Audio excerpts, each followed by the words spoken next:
Comedy Works. He's also appeared at the Syracuse Funny Bone and the Gotham Comedy Club in New York City. Ladies and gentlemen, put your hands together for Mr. Lee Stevens!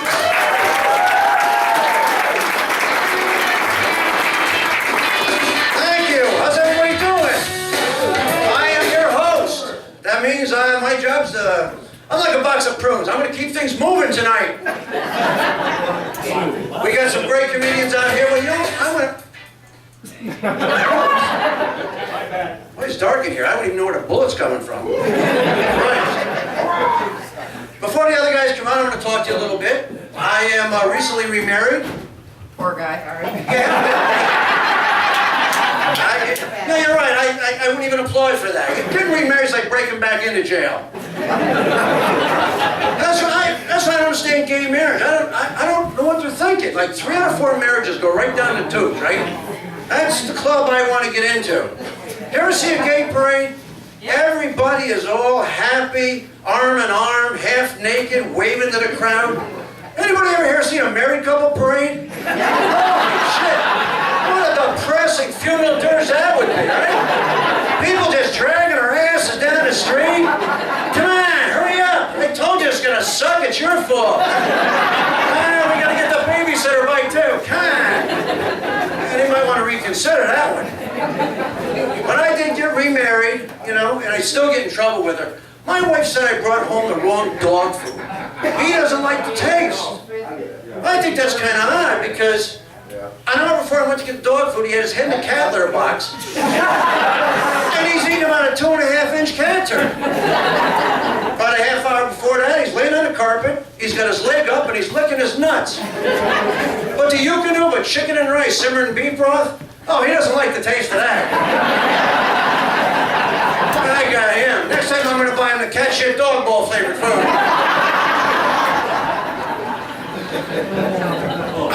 We just got this dog, and my wife has been trying for months to get this dog to roll over. Can't get him to roll over. So she went shopping one night, and she goes, you know, she goes out, and I have the dog, and I get this dog to roll over 6 times in 3 seconds. All right, I hit him with my pickup truck. Okay? Well, she should thank me. She gets the truck keys, just rattles him. The guy drops, tucks and rolls like he's on fire. I don't understand making a dog do tricks. Why do they have to do tricks? How many people here train their dog like to give them their paw, shake hands? Anybody do that? Yeah. What the hell do you do that for? What do you think, someday the dog's going to be in a receiving line of a wedding reception? What the hell is that about? Christ. Boy, winter sucks in upstate New York, doesn't it? Oh, Christ. We're almost out of it. You know, and we prepare for it. We have to prepare for it up here. You know, I got a 4-wheel drive vehicle. I get the good snow tires. I even buy those wipers. You know those special wipers that aren't supposed to ice up? What a crock of shit they are, aren't they? Right halfway into the first storm, you're there, and it's going back and forth, and all of a sudden there's a little ice ball start. Right? 5 minutes later, all you see, then the smear. It's just one smear. And there's one stripe you can see through. Right? You think the stripe's up here? No, the fucking stripe's down here. Right over the dashboard. You gotta drive like this. Right? And then it starts closing on you. And it starts closing. And it starts closing. But from upstate New York, nah, right? Bunch of red, we don't give a shit, right? We're from the country. What do? Roll the window down, stick your arm out, put your thumb out, and then start timing a wiper like this. And snap it out. Snap it out. And you never get it the first time, right? And of course, it's 45 degrees below zero out there, so you get about 30 seconds. Other than that, you're just holding a stump out there. Like this. You finally get it, it crashes the window, and the ice all breaks, and then some son of a bitch comes flying down on the left. Put shit all over your window again. Bastards. I'd like to see them go right down, right in the center console, right in the thruway, right to the bottom. I hate winter, I'll tell you. You know, the other part I don't like it is I like to ride my Harley. I'm a biker. And my wife loves to ride on my motorcycle. She really does. But the trouble is, when she gets on my bike, she likes to wear shorts. Now, I don't like her wearing shorts on my motorcycle. It's not that my wife doesn't look good in shorts. My wife looks great in shorts. But when she's on the back of my motorcycle and I get going over 60 miles an hour, her pussy whistles. And it drives me freaking nuts. I'm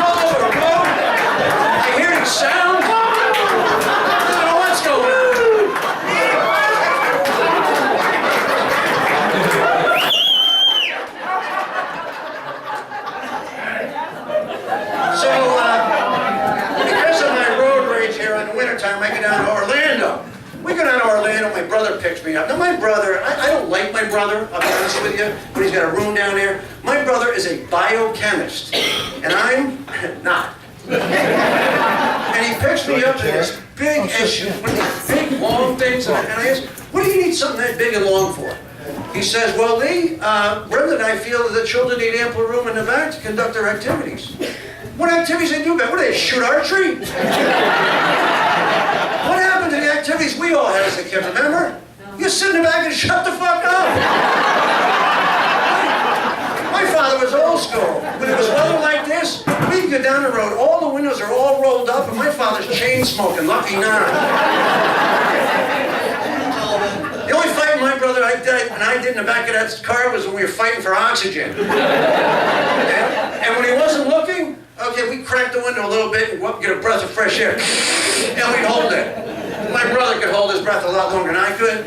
That's why he's a biochemist and I'm in the Moose Lodge here in Canada. Okay? But I got the better fucking deal. Screw him. I'd rather be here. Jeez. So we're down there, and we get down there, and we decide what we're going to do, and my wife watching some TV. And so I'm looking at this TV show, and it's the Doctors. You ever see The Doctors? It's on during the day. Okay, some of you have. But let me explain. There's 3 doctors, and they talk about problems in the medical field. Well, they were talking about women's issues and things that they do to enhance their appearance. Oh, okay. So I'm listening there, and I'm sitting there, and they're talking about breast implants. You know, breast augmentation. All right, I can see that, right? Some women feel like they got shortchanged, so they want those ones that defy gravity, just hang right out there, right? Me, personally, I'll take a good set of floppies. All right? Give me a set of floppies, something I can work with. And you know, I think I see a few sets out here, actually. I'm looking at them out here. I'm not throwing any stones, but this section over here might have a few. Give me something I can work with. You know, when my wife goes to sleep, sometimes I mess with her. I go over and I make balloon animals out of her. She wakes up, she's all messed up. And then the one that really surprised me, and it's called labia reconstructive surgery. Has anybody heard of that? Okay, see, I'm not lying. He's heard about it. No, I'm serious. What it is that women feel that their vaginas don't look pretty enough, so they go to plastic surgeons and they get the lips trimmed up. Now, I'm a baby boomer. I'm from an older generation. I want to know, who the fuck tells a woman she has a bad-looking vagina? What are you out of your mind? If I'm within 25 yards of a good-looking vagina, I'm not going to say a word. These young guys, what are they? They spend all this money to get them out of a bar back to a room. They got their pants down around their legs, and they're looking like, geez, you know, honey, you look beautiful tonight. But that pussy's pretty ugly. You gotta get something done about it.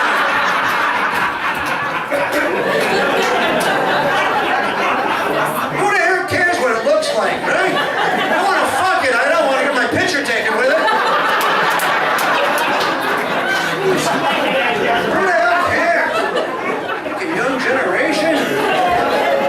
When I'm watching the commercials come on, and this commercial comes on with the shake weight. You ever seen that? That barbell you hang on to, it's supposed to make it big and strong, right? Let me tell you, me hanging on to something and shaking to make me big and strong, I'd have been muscle bound by 13. And then the one, this last commercial that I really, it's male enhancement. Boy, they keep pounding away on us guys. Men, do you feel inadequate? Are you not satisfying your woman? Is your penis too small? Just once, I want to hear. Ladies, is your vagina too big?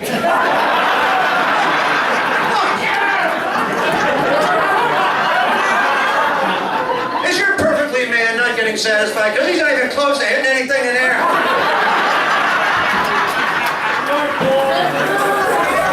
When your lover goes down on you, do they hear the ocean?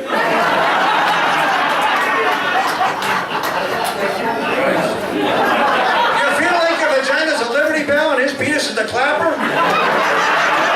He's got to whip his hips back and forth just to get a little sound out of you.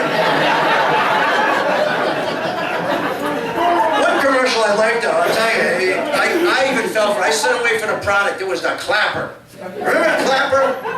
clap on, clap off. Lights are activated by two things slapping together. Don't get ahead of me over there. Well, the genius that I installed them all over the bedroom. It was like making love to a fucking strobe light.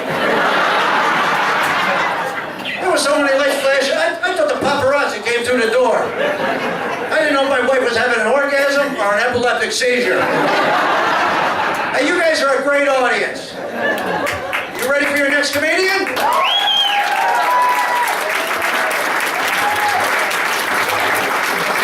Hey!